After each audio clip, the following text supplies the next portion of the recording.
I think that's what they call them. I saw them up here earlier, taking pictures on top of the tree. For some crazy reason, my microphone's not fitting right today. It's like a hat, you gotta make sure it fits right. That is our Canadian beer. That'd be a beautiful ride in the summertime, not quite so good this time of year.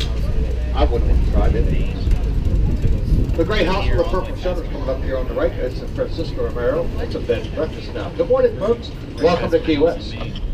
Now, Francisco was a man who talked his way out of a Cuban jail, came to town here, but a Key West woman. They married, had 8 kids, and they raised them in that house back there.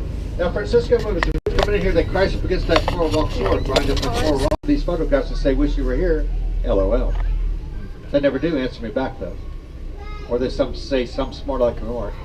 You look way out there, you see where the boats are, there's like miniature oil rigs out there in the water. Those are navigational towers.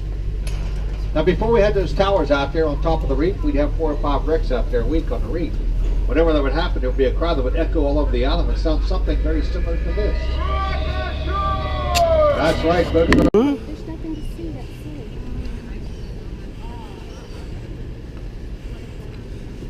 Wasting batteries. I don't know that we can turn here. They're not. So we can see.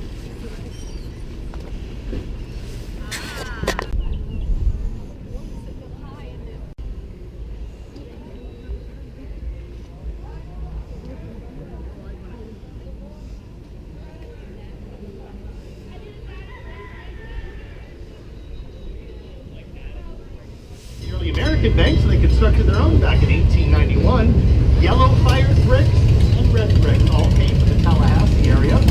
Second story balcony, that is solid mahogany. It took one gentleman 5 years to complete the carving and the assembly. It took over 20 oxen to hoist it into place as one solid unit. This is the bank that was robbed in the Hemingway novel, The Have and the Have Not, talking about the final days of Prohibition and the early days of the Great Depression. Now, on the right-hand side is the Robert L. Ripley, believe it or not, museum. They have so much weirdness on the island, they had to corral it all into just one building. Well, luckily the building is full, and a little bit of it still spills out into the local bar, so you can take a look. Now, we do know that Lester Ripley came down to Key West many times before opening his first museum in St. Augustine. That was right after World War II, back in 19. Well, they got that bad, you can fall on it if you need to. The base building here on the right, that's 3 bars in one building. The first floor is the pool, the second floor is the whistle, the rooftop. That's called the Garden of Eden, and by the way, clothing is optional in the garden. Now folks, I don't go up there because you see if I take off my shirt, I look like... Auction, don't worry about your money. Our auctions are tomorrow, like free beer at the pub is tomorrow. Right.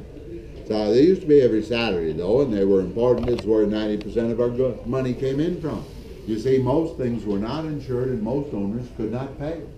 So the auction was where we got most of the salvage fee. The court ran the auction. The court